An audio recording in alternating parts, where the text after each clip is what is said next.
Hey everyone, welcome back to new daily AI. और आज हम एआई वर्ल्ड के एक ऐसे ब्रेक थ्रू के बारे में बात करेंगे जिसने स्पीड और इंटेलिजेंस का बैलेंस हमेशा के लिए बदल दिया है। गूगल ने रिलीज कर दिया अपना जेमिनी 3.1 फ्लैश और आज की वीडियो में हम इसका डीप टेक्निकल डाइव करेंगे और देखेंगे कि ये मॉडल मार्केट के एग्जिस्टिंग मॉडल से अलग क्यों है। आर्किटेक्चर से लेके बेंचमार्क तक सब कुछ डिटेल में समझेंगे। देखो यार, इस बार गूगल ने जेमिनी 3.1 फैमिली में 3 नए वेरिएंट इंट्रोड्यूस करे हैं। पहला है फ्लैश लाइट, जो अल्ट्रा लो लेटेंसी के लिए ऑप्टिमाइज किया गया है। दूसरा है फ्लैश, जो रीजनिंग और स्पीड का परफेक्ट मिडिल ग्राउंड है। और तीसरा है फ्लैश लाइव, जो एक नेटिव ऑडियो मॉडल है जो जनरली डिज़ाइन किया गया है रियल टाइम वॉइस इंटरेक्शन के लिए। देखो, टेक्निकल टर्म्स में कहें तो फ्लैश लाइट का टाइम टू फर्स्ट टोकन यानी कि TTFT पुराने मॉडल से 2.5 टाइम फास्टर है।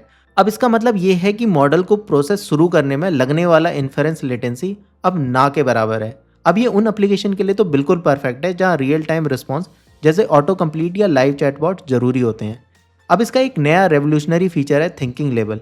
बेसिकली ये आपको कंप्यूट पर टोकन कंट्रोल करने की एक परमिशन देता है। आप मैनुअल टॉगल से एआई की रीजनिंग डेप्थ को कस्टमाइज कर सकते हैं बेस्ड ऑन योर रिक्वायरमेंट। देखो, मिनिमम कोड में model system one thinking use करता है, यानी कि फास्ट और इंट्यूटिव रिस्पॉन्स। इसमें चेन ऑफ थॉट प्रोसेसिंग को बाईपास किया जाता है ताकि कॉस्ट और लेटेंसी दोनों मिनिमम रहे। ये क्लासिफिकेशन, सेंटिमेंट एनालिसिस और बेसिक ट्रांसलेशन जैसे टास्क के लिए तो बिल्कुल बेस्ट है। अब वहीं दूसरी ओर है हाई थिंकिंग मोड, जो कि सिस्टम टू थिंकिंग को ट्रिगर करता है। इसमें मॉडल रिस्पॉन्स देने से पहले इंटरनली मल्टीपल स्टेप में रीजन करता है।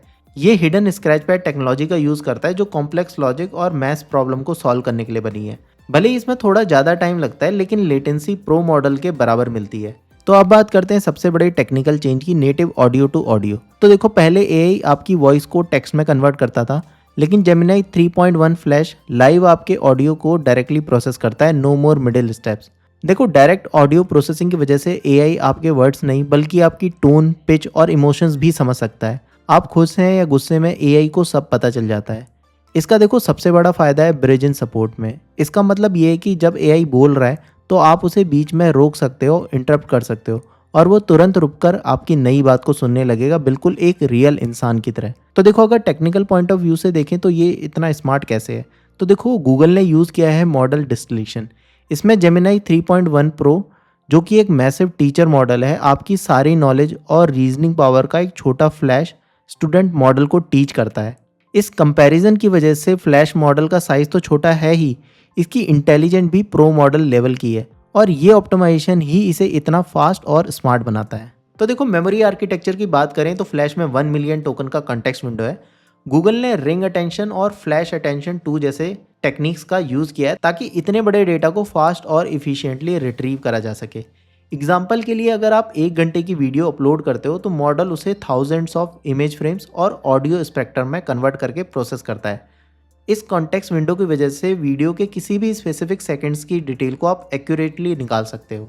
अब देखो, डेवलपर्स के लिए लॉन्ग कॉन्टेक्स्ट बहुत ही ज़्यादा इंपॉर्टेंट है। आप 30,000 प्लस लाइन का कोड इसे फीड कर सकते हो और मॉडल पूरे प्रोजेक्ट की डिपेंडेंसी और फंक्शन कॉल को मैप कर लेता है, जिससे ग्लोबल कोड रिफैक्टरिंग और डिबगिंग बहुत ही ज़्यादा ईजी हो जाती है। अगर देखो बेंचमार्क्स की बात करें तो फंक्शन कॉलिंग में इसका स्कोर है 90.8%।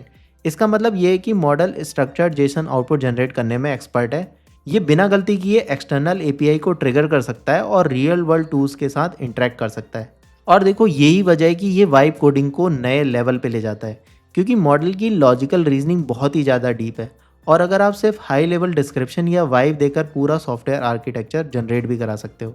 अब देखो, इस स्पीड और एक्यूरेसी का इम्पैक्ट ऑटोनोमस एजेंट पर भी पड़ेगा। ये एजेंट्स बैकग्राउंड में लूप में चलकर मल्टीपल टूल्स यूज़ कर सकते हैं, क्योंकि फ्लैश सस्ता और फास्ट है और ये एजेंट्स रियल टाइम में वेब सर्च, डेटा एनालिसिस और एग्जीक्यूशन को बिना रोके ये सब कर सकते हैं। अब बात करते हैं इसकी प्राइसिंग की। तो देखो, प्राइसिंग मैट्रिक्स भी काफ़ी ज़्यादा एग्रेसिव है।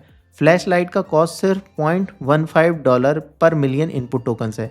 ये कॉस्ट एफिशिएंसी, मॉडल डिस्टिलेशन और क्वांटाइजेशन टेक्निक्स की वजह से ही पॉसिबल हुई है, जो कि कंप्यूट रिसोर्स को ऑप्टिमाइज करती है। स्टैंडर्ड फ्लैश का प्राइस है $0.25 पर मिलियन इनपुट। इंडस्ट्री के हिसाब से ये रीजनिंग टू प्राइस रेशियो में सबसे ज़्यादा कंपेटिटिव मॉडल हो सकता है, जो स्टार्टअप और एंटरप्राइज दोनों के लिए ही बजट फ्रेंडली है। तो देखो, आप इसे aistudio.google.com पर जाकर मैन्युअली टेस्ट कर सकते हो वहाँ आप सिस्टम इंस्ट्रक्शन, टेम्परेचर सेटिंग्स और थिंकिंग मोड को टॉगल करके इसकी टेक्निकल लिमिट्स को भी और ज़्यादा एक्सप्लोर कर सकते हो। अब देखो फाइनल वर्डिक्ट की बात करें तो जेमिनाई 3.1 फ्लैश एक आर्किटेक्चर मास्टरपीस है। इसने प्रूव कर दिया है कि इफ़िशिएंट डायलेशन से हम छोटे मॉडल्स में भी गॉड मोड इंटेलिजेंस ला सकते हैं। स्पीड और लॉजिक का ऐसा कॉम्बो पहले कभी नहीं देखा गया है। तो दोस्तों ये था जेमिनाई 3.1 फ्लैश का डिटेल टेक्निकल ब्रेकडाउन। क्या आप इस मॉडल को अपने प्रोजेक्ट में यूज़ करोगे? मुझे बताओ, और अगर आप कोई और मॉडल यूज़ करते हो तो उसको भी कमेंट्स में बताओ। और ऐसे ही डीप डाइव एआई वीडियोस के लिए नियो डेली एआई को सब्सक्राइब करो। मिलते हैं नेक्स्ट वीडियो में, तब तक के लिए keep innovating and keep learning.